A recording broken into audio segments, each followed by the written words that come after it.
I am Jewish. I am Muslim. And we just arrived in a country That likes both of us. And this country you will never guess. It's a country right next to Iran, Russia, and Iraq. It is surrounded by conflict. But because of a miracle, people in this country get along, especially Jews and Muslims. This is the incredible story of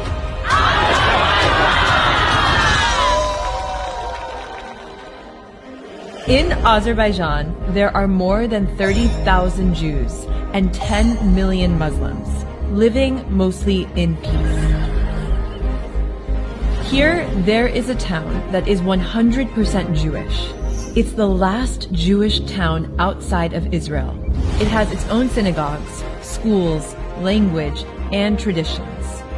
In this country, there is a full government building dedicated to religious affairs for all religions. And in the heart of the capital, we saw beautiful mosques, beautiful churches, and synagogues right next to each other. In the same mosque, both sects of Islam pray, the Shia and the Sunni.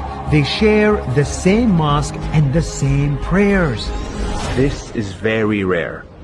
In the churches, Muslims and Jews come to celebrate local holidays with their fellow Christians.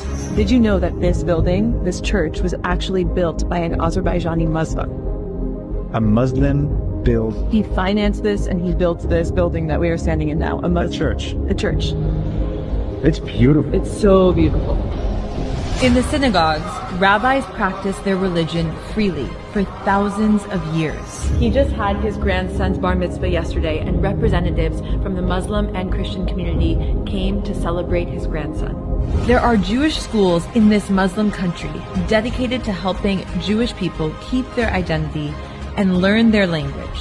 It was even opened by the president himself. People don't just live next to each other, they also marry each other. Like this woman, who is a product of both Jews and Muslims. Hi, my name is Ayla. My mother is a Jewish, but my father is a Muslim. It's not easy, but a living experience of tolerance. It is in my body.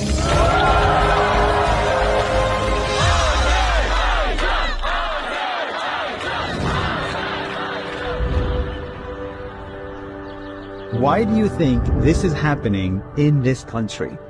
I don't know, but I think that this kind of thing doesn't happen organically. I think that there is something that encourages people to live in coexistence. Yeah, I definitely agree. This can't be organic. Somebody has to encourage coexistence to happen.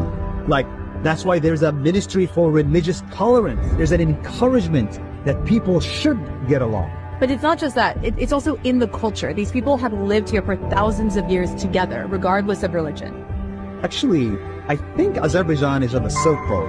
And if it's on the Silk Road, it means for thousands of years, you have to be open to new ideas and new religions and new people passing by for thousands of years. So you become more tolerant to new people that are different from you. But there's also this kind of feeling that there is no extremism. Yeah. That you can come together and pray and be at one, but there is no extremism in any group. Yeah, and I think that's really what I like the most about this country is if you're extremist in your thoughts or your actions or your ideas, then there's no space for that. Coexistence requires compromise. All of us to compromise so that we can live together.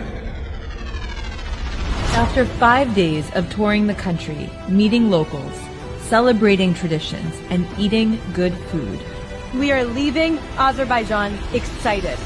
Because coexistence is possible.